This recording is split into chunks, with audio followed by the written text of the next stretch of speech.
Esse texto nós vamos ver o apóstolo Paulo mais uma vez se defendendo. Está diante dos fariseus, dos saduceus, diante do sinédrio. Os versículos anteriores, do 1 ao 10, mostra uma batalha muito grande. Inicialmente ele obtém vitória porque ele se declara fariseu. Nós não vamos falar e nem vou recapitular alguns dos textos, porque o texto importante é o versículo 11.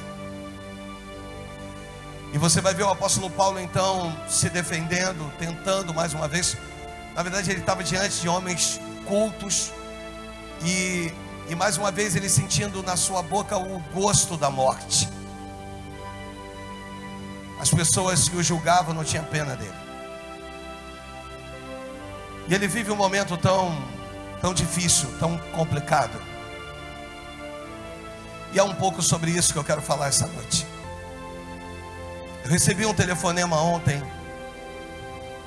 E esse telefonema é de uma ovelha para um pastor. Ovelha, quando eu digo ovelha, eu não digo sexo, porque não importa o sexo. Uma ovelha que chega diante do seu pastor e narra algo que estava acontecendo naquele exato momento, esperando do seu pastor uma resposta. Há um entristecimento do outro lado do telefone, porque quem está falando, na verdade, está contando de algo que estava vivendo naquele momento. Ao mesmo tempo eu ouvia e dizia: Deus, o que eu vou falar agora? Eu quero falar de um tempo da tua vida de tantos questionamentos e tantas perguntas.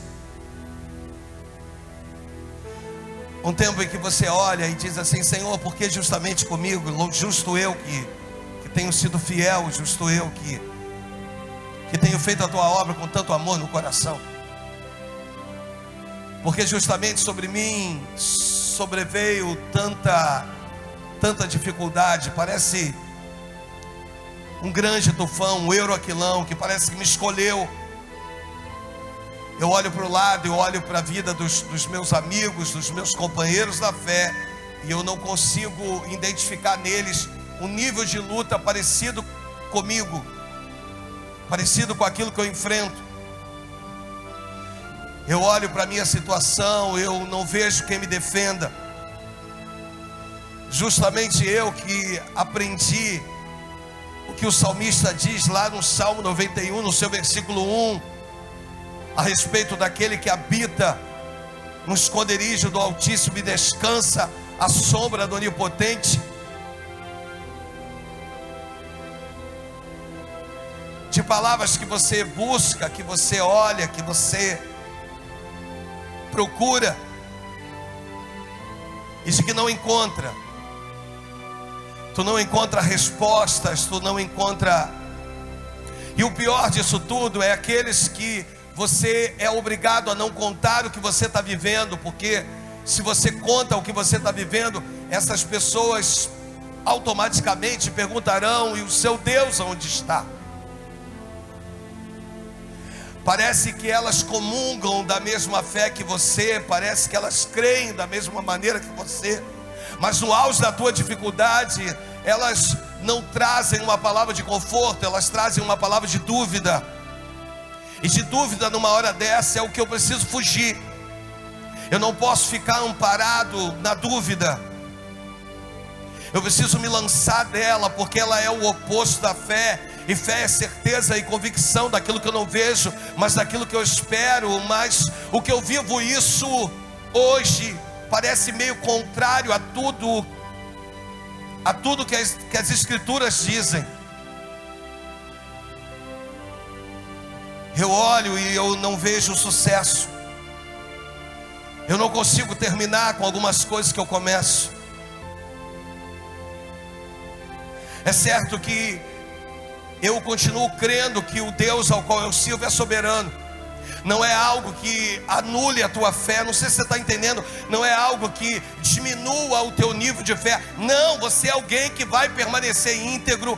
Quem olha você do alto já te conhece e sabe que você não vai titubear, você vai ficar firme, você não vai para o mundo, você vai permanecer na presença de Deus.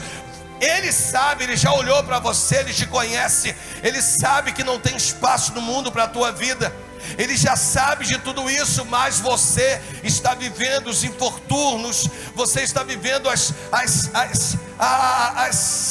afrontas do mundo. Você olha e você vê pessoas se levantando contra a tua vida, e você vê pessoas tocando naquilo que é teu, e você fica perguntando dentro de si: Senhor, aonde o Senhor está? O Senhor não tem visto isso?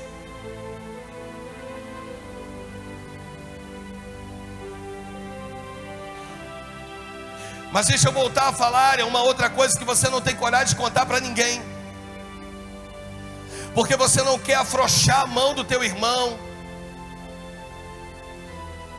Você não pode se lamuriar com ninguém. Não é que você queira se manter no nível de alguém tão perfeito que não possa abrir o seu coração. Não é nada disso. É de alguém que entendeu que a posição que você ocupa hoje diante de Deus é uma posição que não consegue mais, ou você não tem mais como questioná-lo. As dificuldades estão aí, as necessidades batem na nossa porta. As portas que eu preciso que se abram, não se abrem. E nesse intervalo de portas que não se abrem, de milagres que não acontecem, de pessoas que tocam naquilo que é nosso, eu continuo servindo a Deus e o adorando e prestando meu culto racional. Você está entendendo? Eu continuo crendo em Romanos 12, versículo 2. Eu continuo crendo. Se eu falar no Romanos 12, versículo 1 e 2, melhorou mais ainda.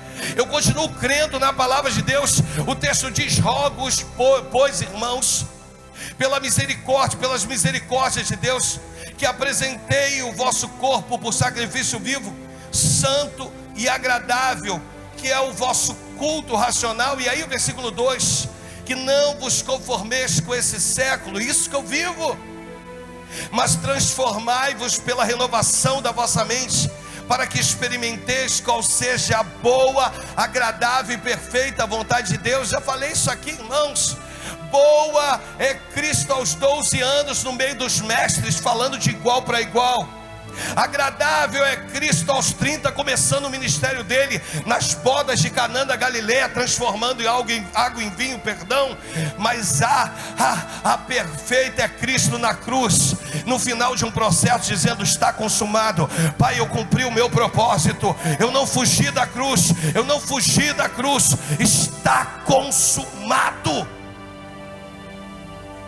Eu creio em tudo isso, pastor Luiz Henrique, e eu vivo de forma intensa. Eu estou falando o nível da ligação que eu recebi. Pastor, mas o nível da ligação que o senhor recebeu gerou tudo isso? Gerou, porque gerou em mim como pastor a necessidade de trazer uma resposta, quando na verdade eu não tinha resposta.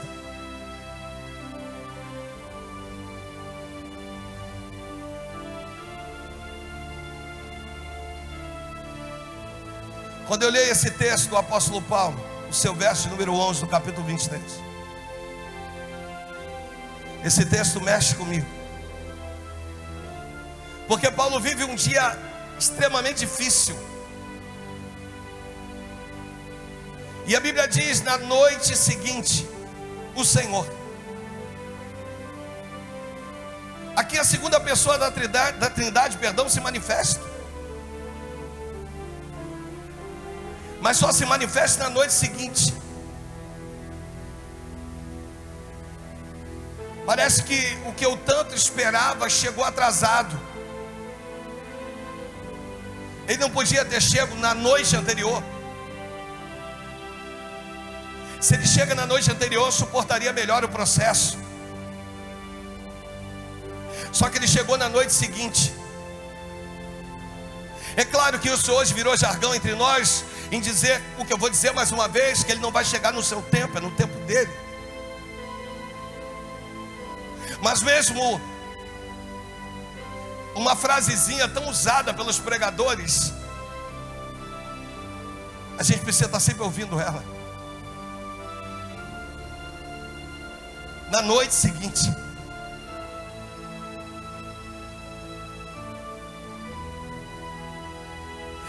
E aí a gente vai remoendo tudo isso e vai dizendo assim: como assim? De coisas que a gente não entende, de coisas que você olha e diz assim: mas por que justamente comigo? Se ele chega na noite anterior, ainda que eu passe pelo mesmo processo, eu passaria mais forte. Mas como instrumento de Deus, eu quero poder te dizer que não é o fato de ele estar ausente, que ele não estava presente. Não é o fato de repente ele não ter se manifestado através de uma visão do teu lado, que ele não esteve com você durante todo o dia, todo o percurso, todo o processo. O Espírito vira assim, pastor Eduardo, e diz assim: diga que eu estava com eles. Mas não houve um nível de livramento. Não, mas o fato de eu estar com eles é suficiente.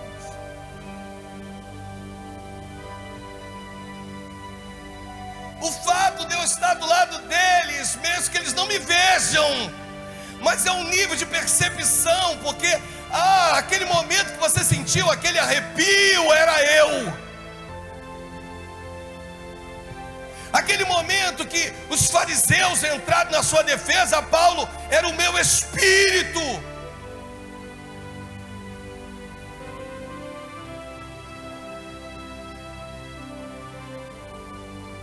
Eu questiono, porque na verdade algumas coisas aconteceram fora do meu tempo, e isso, quando eu perco o controle do meu tempo, me desestabiliza. Eu perco a estabilidade emocional, eu perco a estabilidade num todo da minha vida, porque eu tenho o costume de manter a minha vida no controle. Tudo meu é muito organizado, os dias, as datas são organizadas. No dia seguinte, o Senhor pondo-se ao lado dele, preste atenção, de alguém que desce da sua divindade, a destra do trono de Deus, desceu da divindade. Foi só isso? Não. Foi só isso que ele fez? Não. Paulo aqui estava recolhido. Melhor é pastor deitado. Jesus desce da sua divindade, se coloca do lado dele e se abaixa no nível dele.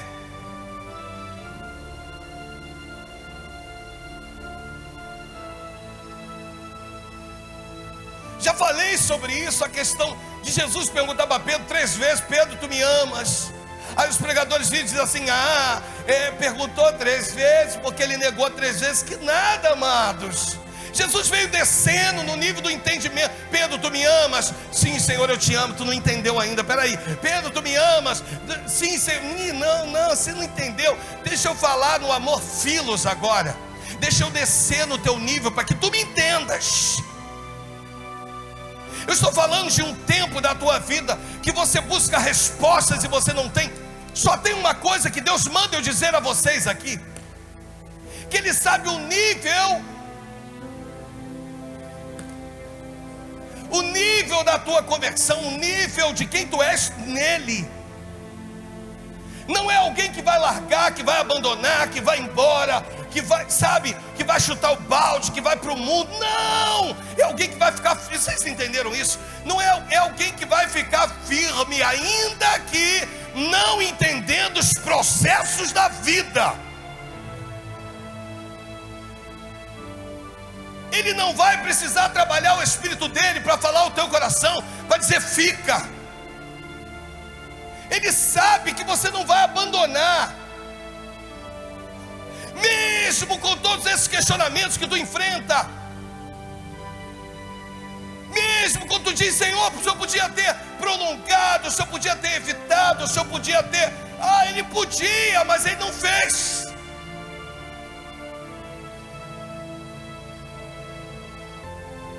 É de um nível de crentes que agora passa por um processo. É o que nós estamos tentando fazer com os nossos jovens nas segundas-feiras.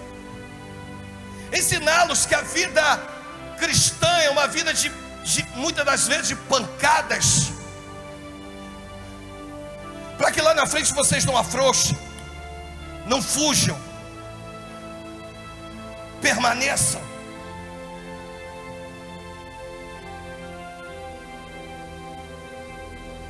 Eu fico imaginando como uma ligação pode mexer tanto com a gente.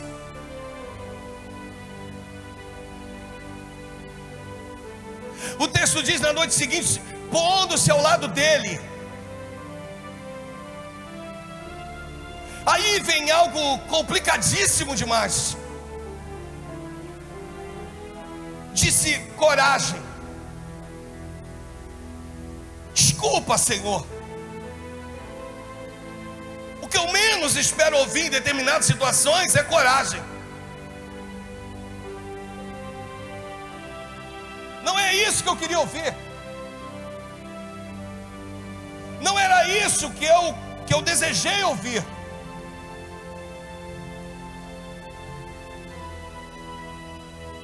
Ele vira e diz assim: assim como tu pregou e deu meu testemunho, e deste testemunho em Jerusalém, eu tenho Roma também para a tua vida.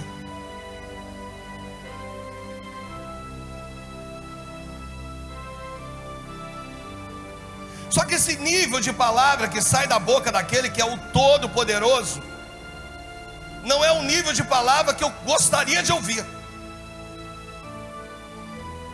Como assim, pastor? O que eu gostaria de ouvir?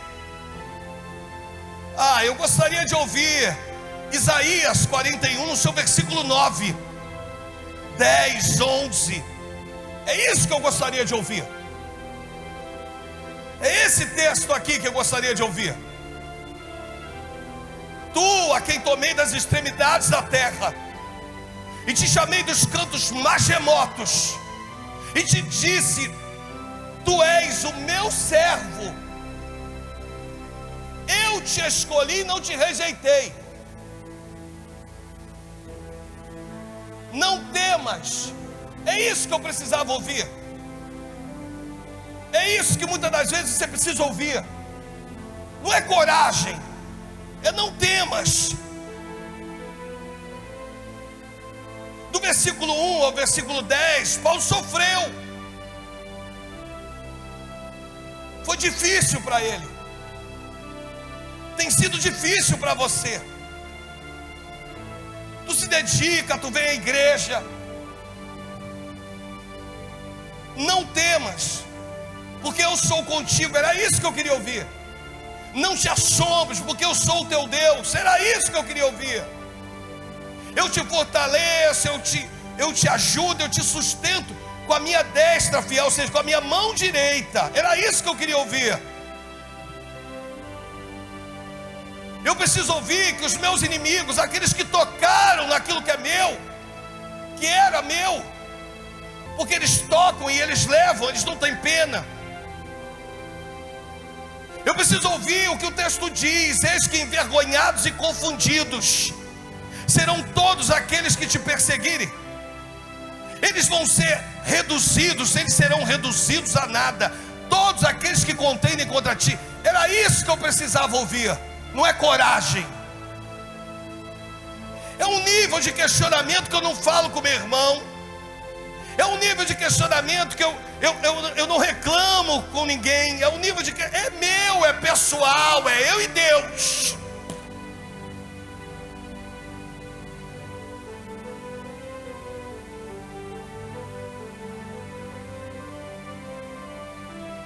Só que tem um Deus tão lindo.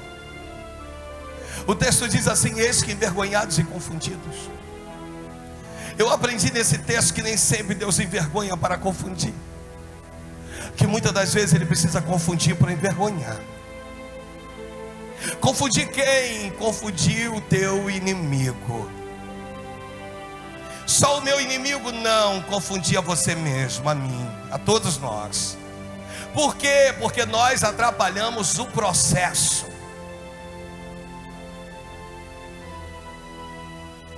Ele quer compartilhar contigo de que forma a vitória vai chegar.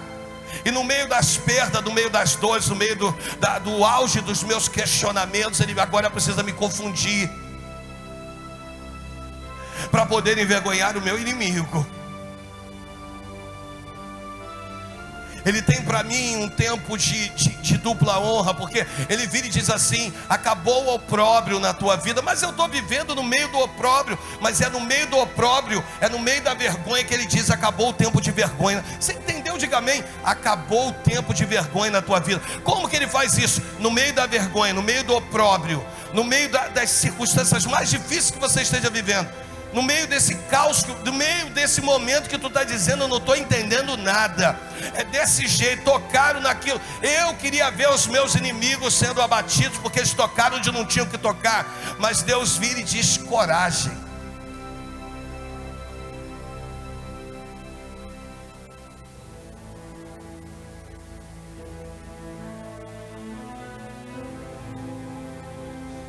Ele complementa a frase dizendo assim: eu tenho Roma para você.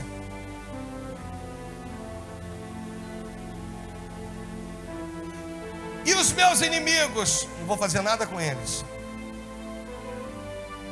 E aqueles que tocaram,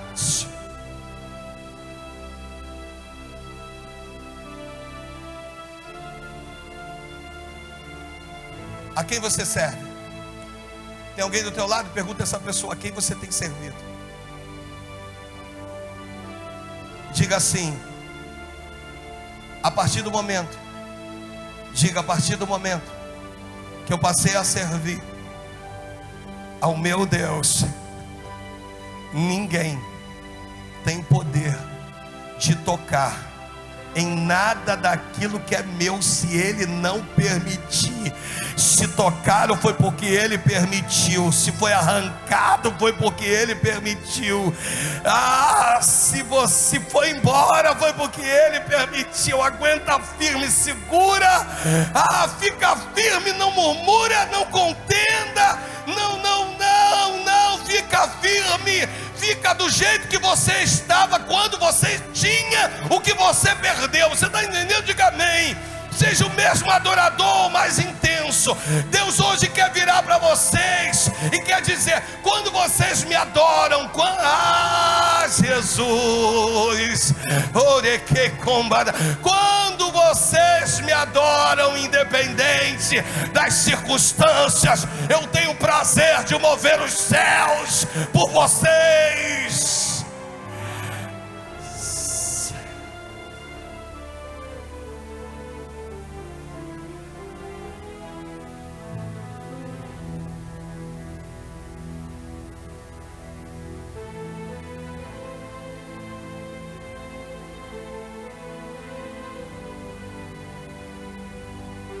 Na noite seguinte,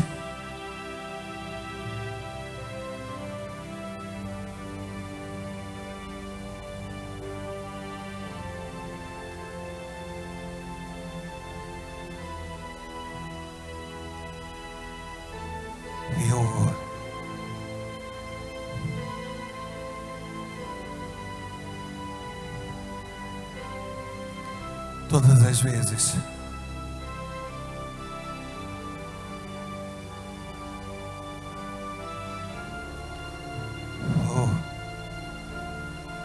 todas as vezes que nós não temos respostas,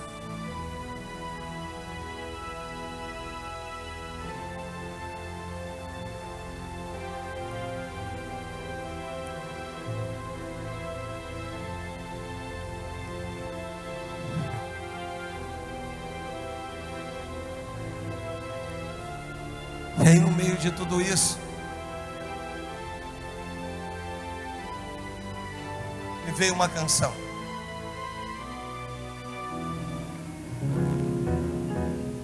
A resposta é que eu vivo de milagres. Desta vez vai ser mais um milagre. Eu não sei como Ele irá fazer, mas eu sei vai ser perfeito, como tudo que Ele faz.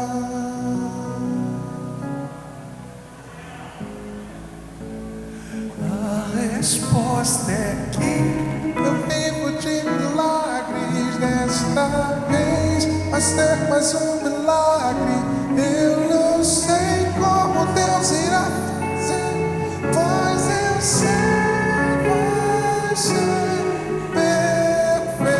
perfeito, como tudo que Ele faz. eu precisei dar uma resposta para alguém. E a resposta é que eu vivo de milagres. Deixa a letra pra gente. Eu vivo de milagres. É o tema da nossa meditação. Eu não sei como vai ser. Eu não sei o que Ele vai fazer. Eu não sei se Ele vai devolver o que é teu. Eu não sei se Ele vai te dar algo novo, no nível que você merece.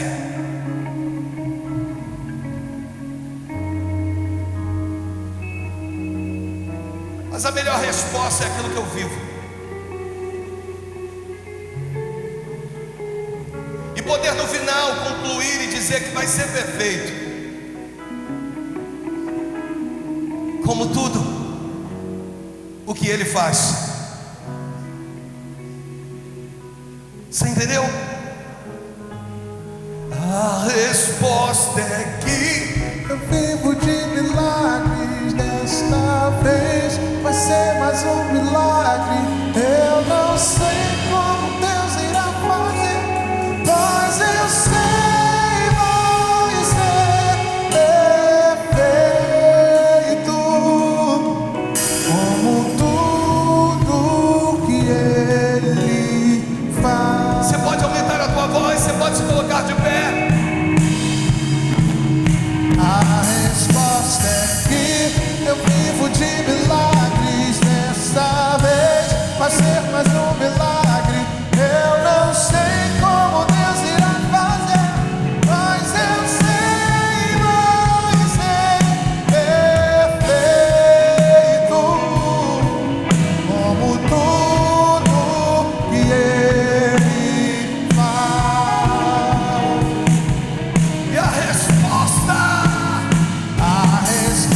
é que eu vivo de milagres. Desta vez vai ser mais um milagre.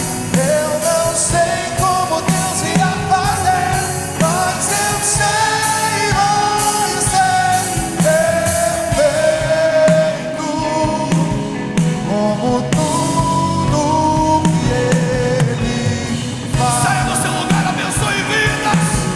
Abençoe vidas. A resposta é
ser mais um milagre.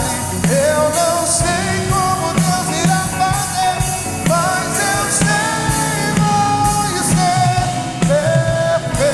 perfeito, como tudo que Ele faz. E assim, ó, em meio às suas incertezas, em meio às suas dúvidas, em meio aos seus questionamentos, em meio às guerras que você enfrenta, às batalhas, em meio a tudo isso, você tem uma resposta para dar para aquele que tem perguntado: onde está o teu Deus? Quem é o teu Deus? Aonde que Ele está? Amém? A resposta.